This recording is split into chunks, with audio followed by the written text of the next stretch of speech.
nuts.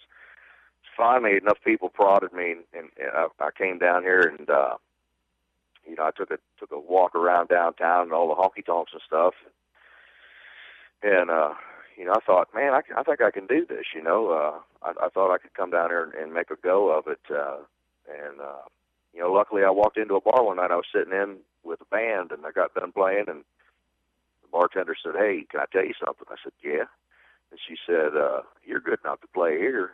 And I said, "Really?" She said, "Yeah." She goes, "Give me a CD. I'll get it to the manager." And the bartender, her name was Barbie, and she's actually married to the Lady A's guitar player, Chandler. Okay.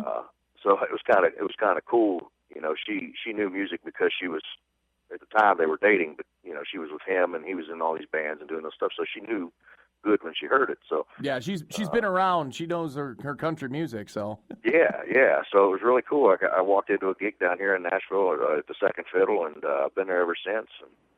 Well, that was sounds kind of my path. That does sound like it's kind of the roundabout way, but apparently it's the way that's working for you, sir. Because obviously you're getting more credibility, and people are starting to pay attention more. So that's always working out. It's going in the right direction. Actually, I just got a new tracking report this morning on my single, and we're up to 700 spins a week on stations around the country. So it's moving right along. Well, there you go. That's that is always a good sign. As long as the number keeps going up, that's for sure. That's right. That's right. Getting a little bit of help from your friends too. It sounds like you got some pretty helpful songwriters on the EP. The two biggest names on there are T. Roy Troy, the Boy Gentry, and Eddie Montgomery from Montgomery Gentry. Yeah, in the world of country music, they're probably the biggest names on there. The ones that everybody would know. But I mean, I'm going to tell you, the songs, the writers on that EP that are just phenomenal.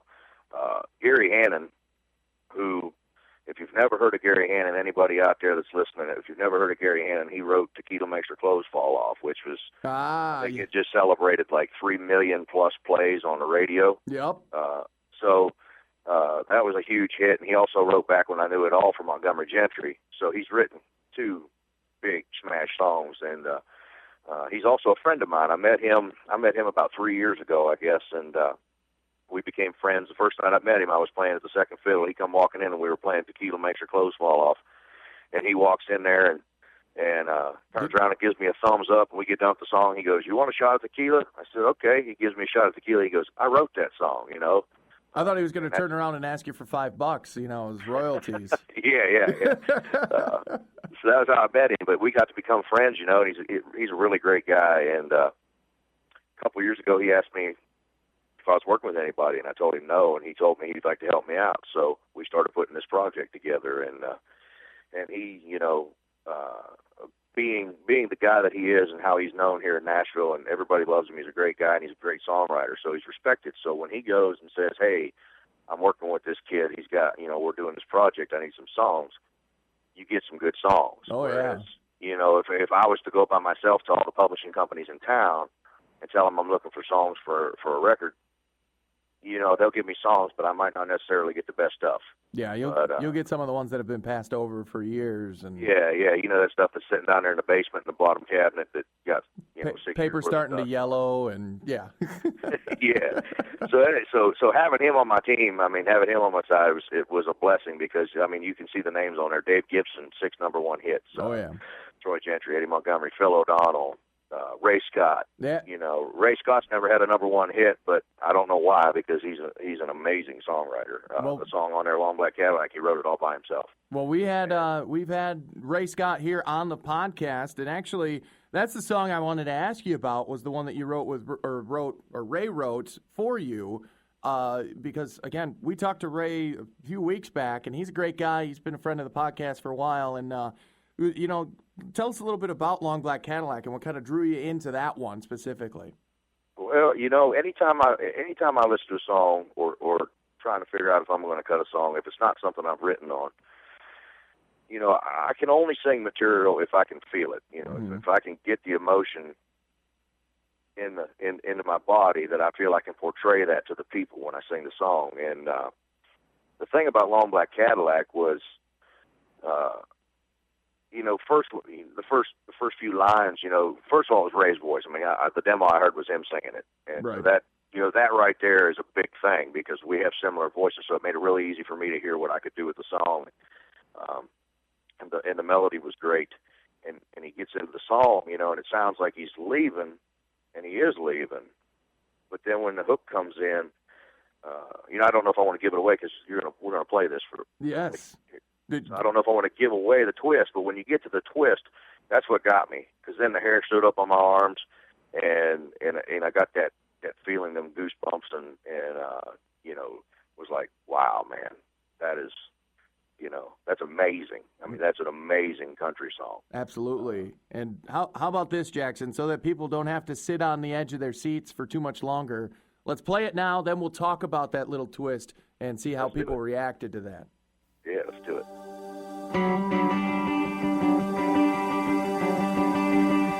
I'm gonna leave you. There's nothing you can do. I know it's gonna happen. I don't know when. But there's gonna come a time when I'll get tired of this life, and I won't have a choice but to hit that door and not look back again. And I'll take a long black Cadillac. Girl, there won't be no turning back. As much as I want to, there won't be a chance for that. There's only one way I'll ever leave. When I do, you can bet I'm gonna be lying peaceful in the back of a long black Cadillac.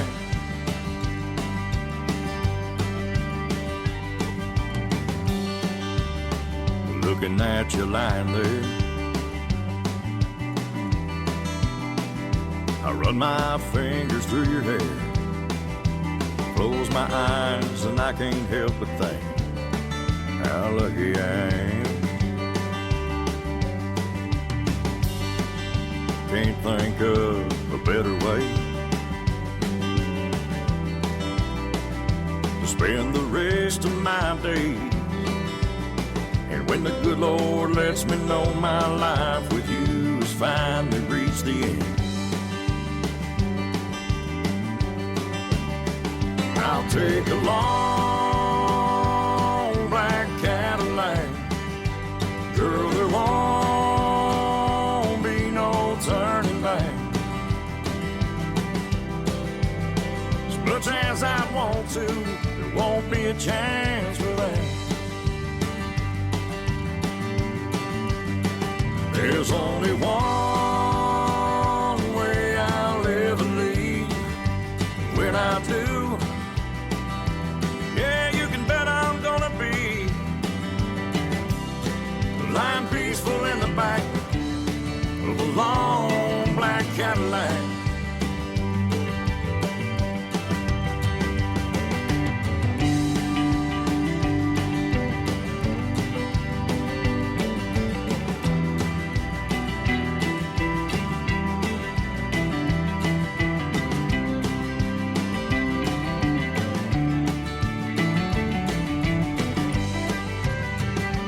Take a long black Cadillac.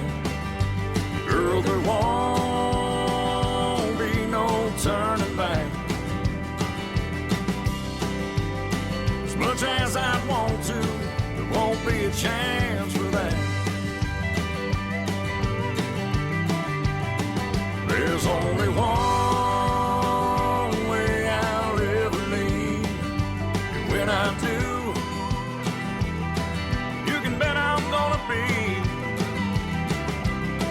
lying peaceful in the back of a long black Cadillac.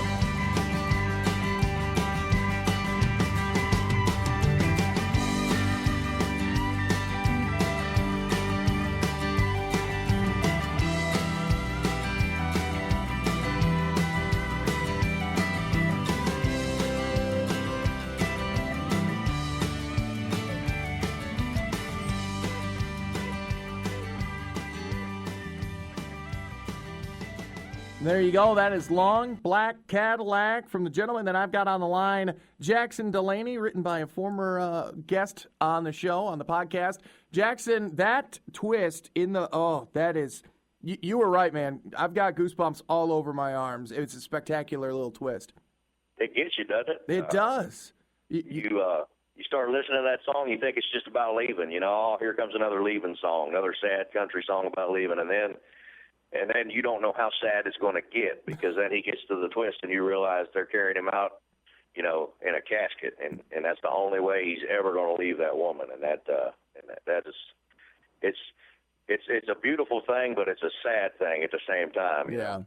No, you're absolutely right. It is beautiful and sad. It's like a Greek tragedy all in one. You know, people think country music's all about, you know, leaving on a superficial level, but this is, you know, I think this is, you know, leaps and bounds above that. So I'm kind of glad that you and Ray Scott got together and did a tune about it.